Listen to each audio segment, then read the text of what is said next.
ये है दिल्ली दर्पण।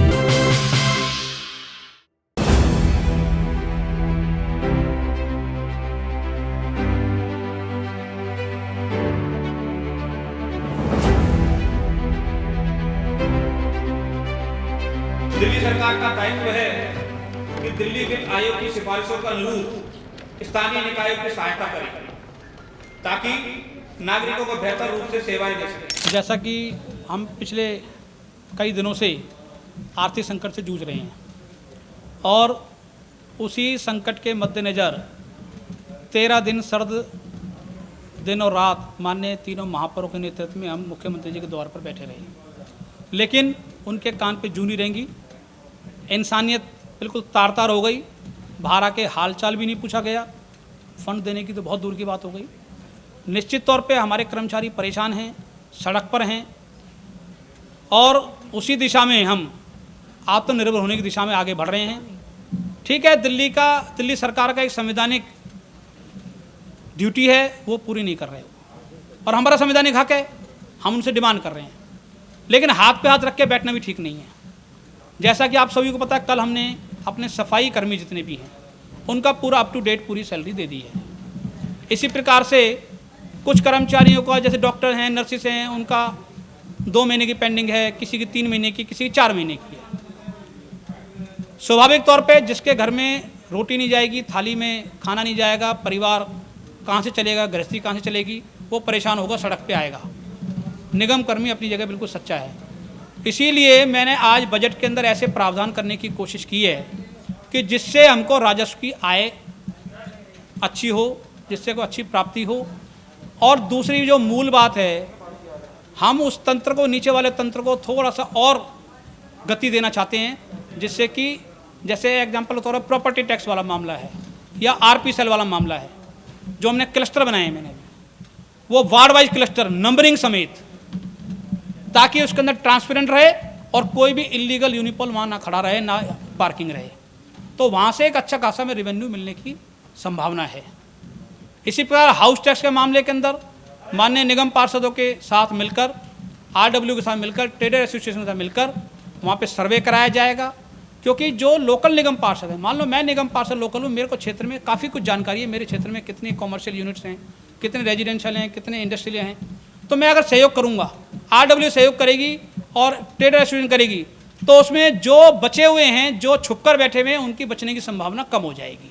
तो वहाँ से भी एक राजस्व की अच्छी प्राप्ति होगी और वहाँ से हम उसको नेट में लाना चाहते हैं सबको। हमारा बढ़ोतरी का पर्पस नहीं है, मैंने किसी भी प्रकार से 1 रुपया भी कहीं किसी मद में आपने देखा होगा नहीं बढ़ाया। पब्लिक के ऊपर किसी भी तरीके का आर्थिक बोझ नहीं डाल रहे हम लोग। हम उसको नेट को, दायरे को बड़ा कर रहे हैं, जिसमें सब उस दायरे में आ जाएं, सभी एक समान रूप से जो जिसका बनता है वो सरकार को, नगर निगम को दे। इसी के तहत मुझे उम्मीद है कि हम आत्मनिर्भर होने की दिशा में आगे बढ़ेंगे और ये सारी समस्याओं का निपटान भी किया जाए। 2477 करोड़ की बात को लेकर लगातार लड़ाई होती रही। दिल्ली सरकार कहती रही कि आपको वो पैसा लेना, आम आदमी पार्टी वाले और बीजेपी के नेता ही मना करते आ रहे थे कि किराए का कोई पैसा नहीं लेना है, और वो किराए में हवाला भी दे। मैं आपको बता दूं, 2012 में जब ट्राइफर्केशन हुआ, उसमें कैबिनेट नोट बनाया गया। उस कैबिनेट नोट में कहीं भी किसी भी तरह की इस तरह की व्यवस्था नहीं थी। उनको द्वारका जाना था, वहाँ पे अपना हेड ऑफिस बनाना था, पूर्वी दिल्ली को दूसरी जगह जाना था, यहाँ पे ये नॉर्थ दिल्ली के बाद रहने वाला था। किसी भी कारण से वो नहीं गए। जब 2015 में ऐसी महानुभाव हमारी दिल्ली सरकार आई, 2014 में आ गई थी, 15 में जब आर्थिक संकट खड़ा हुआ, तब लगा कि भाई जब जाएंगे तब तक कम से कम इनसे किराया तो ले लें हम। तब एक प्रस्ताव पास हुआ कि भाई आप किराया लेना शुरू कर दो। आप वो अलग बात है, उन्होंने किराया दिया नहीं, वो जवाब देते रहे कि भाई हमारे तो मेंटेनेंस की जिम्मेवारी है, जो खर्चे के रख रखाव की हमारी पार्टिसिपेशन जो हम करेंगे, जो खर्चे बांटेंगे वो खर्चे दे रहे हैं वो लोग बदस्तूर। लेकिन हमारा किराया बदस्तूर बकाया है। और पिछले साल भी कई बार ऐसा हुआ है, कमिश्नर साहब प्रपोजल देते हैं, लेकिन प्रपोजल देने का मतलब ये नहीं है कि हमने मान लिया, स्टैंडिंग कमेटी अप्रूव करेगी तो माना जाएगा ना। लेकिन मेरे विपक्षी साथी बड़े उतावले थे।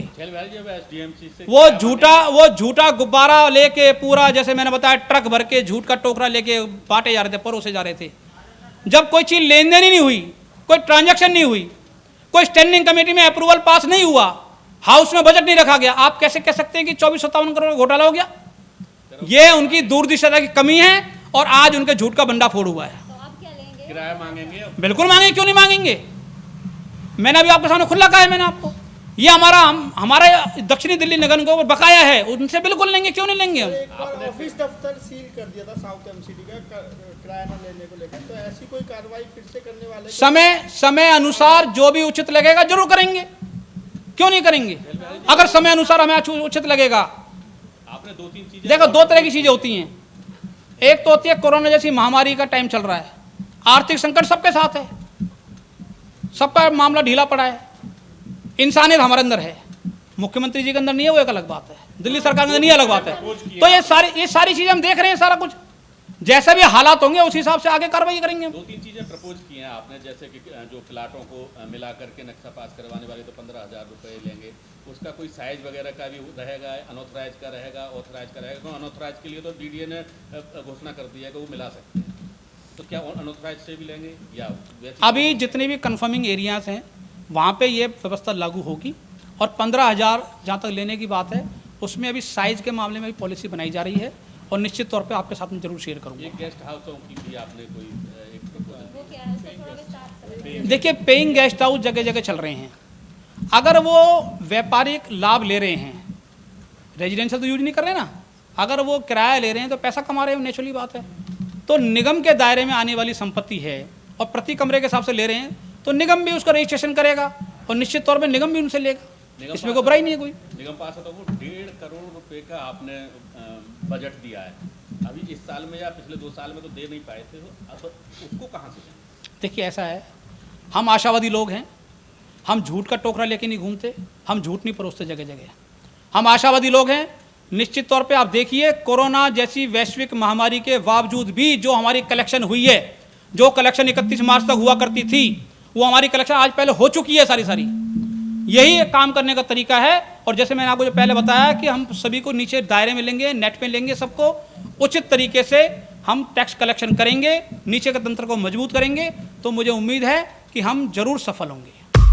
लेटेस्ट खबरों के लिए सब्सक्राइब करें हमारा YouTube चैनल या फिर लॉग ऑन करें www.delhidarpantv.com। खबरों की कवरेज और विज्ञापनों के लिए संपर्क करें इस नंबर पर।